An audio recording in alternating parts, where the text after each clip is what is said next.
Politics in the United States is so polarised at the moment that meaningful dialogue between the two sides is rare. The partisan nature of the system leaves little incentive for either party to cooperate with the other on legislation. We've seen plenty of that. The result then is gridlock, and very often something much more unpleasant. Yes, a key driver behind this is the suspicion and distrust that exists between the two sides, Democrat and Republican. A new study reveals how either side perceives the other, suggesting that Republicans and Democrats actually disagree on less than they think. Well, Daniel Yudkin is an author of the study, and he's Associate Director of Research at More in Common. He joins us now from New York. Daniel, thank you very much for being with us. It's fascinating stuff that both parties overestimate the number of people in the other party who hold extreme views by almost double. I mean, that's quite something, isn't it? Look at, I mean, yeah, it really why is it so bad right now? Why is it so bad? Well, one thing that's happening is that what we have are extreme voices on both sides that tend to capture the majority of the airwaves.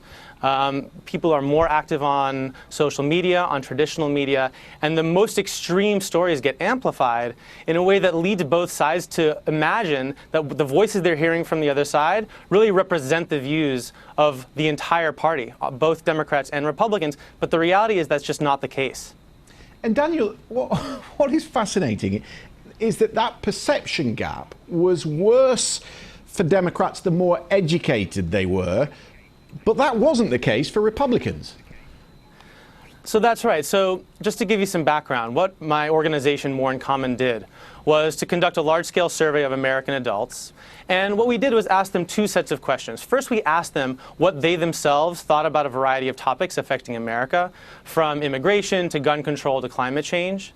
And then we asked them what they thought the other side believed on those same topics. And so what we call the perception gap is the difference between perception and reality from both sides.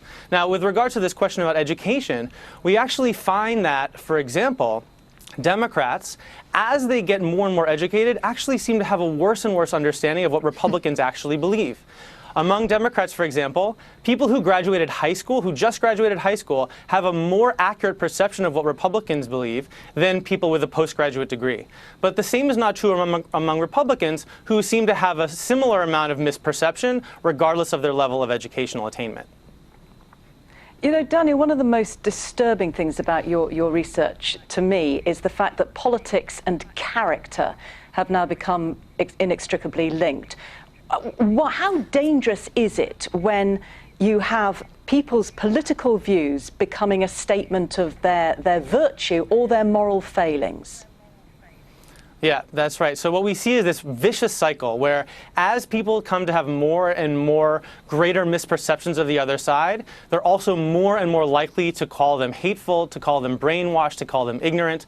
And what that can do is lead to this, as I said, a cycle in which as people come to impugn the characters of the other side, they're less willing to have a conversation. They're more willing to misattribute what they say to evil intentions, and so the cycle goes. And so that is a really dangerous dynamic of polarization in America right now, and it's really stopping people, politicians and regular Americans, from moving forward on issues that affect everybody.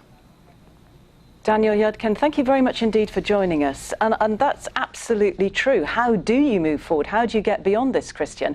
I can tell you that